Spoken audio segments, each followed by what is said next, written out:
Hey friends, it's Carly, and today I want to share a fun clear card with you, but first I want to say I am delighted to be joining this hop to celebrate 3 wonderful makers who've all recently reached 5,000 YouTube subscribers.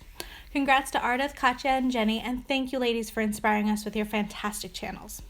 Now there are lots of fun stops on this hop and fun prizes to be won too, so after you finish watching my video, don't forget to comment for your chance to win. Now let's talk a little bit more about clear cards and Nuvo Drops. I have a gorgeous bunch of Nuvo Drops in my studio. They're getting a little neglected, so I decided to use them for this card, along with acetate, and I have a little bit more info on my blog about my favorite, in case you're wondering. I'm also using some low-tack tape and a squeegee. Now I'm starting with a half sheet of acetate, which is 4 1/4 by 11, and to score and create it into my card, I'm using a score pal.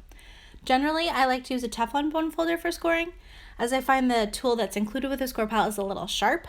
But for acetate, I actually find that sharpness is a bonus because it takes a little extra to score the acetate. Now after scoring, I'm going to leave my card unfolded so it'll stay flat on my work surface. And then I'm using the 1/2 inch purple tape to frame around the front.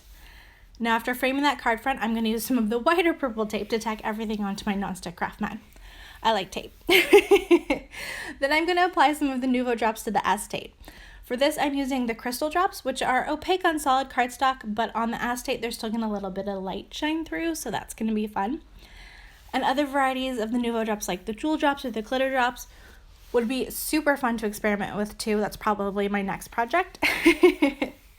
And I'm just applying a couple lines of each color in rainbow order. As you can see, I'm not being super straight and I'm not being super careful because in the next bit, I'm going to use my squeegee to blend and spread the lines.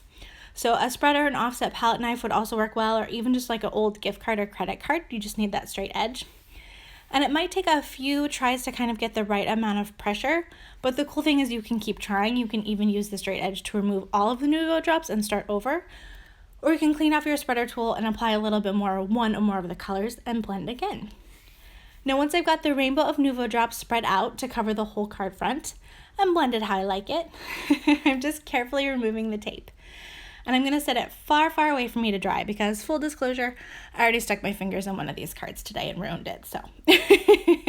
The spread out Nuvo Drops don't take too long to dry, maybe about an hour depending on the climate at your house, but I got totally distracted doing something else and this one actually ended up drying overnight. Now I've got my dry card that I'm going to fold and score really thoroughly to make sure that it stays flat. And then I've got 2 white rectangles of cardstock. I'm going to adhere the first rectangle on the back of the card, if that makes sense. And I'm starting on the back because it lets me line up that rectangle with the Nuvo Drops on front and make sure they're all lined up together. I'm using double-sided tape that I've only partially folded the liner paper over on so that I have a little bit of extra wiggle room before I really put it all the way down. Then I'm going to put that second white rectangle inside the card over the one I just put on the back.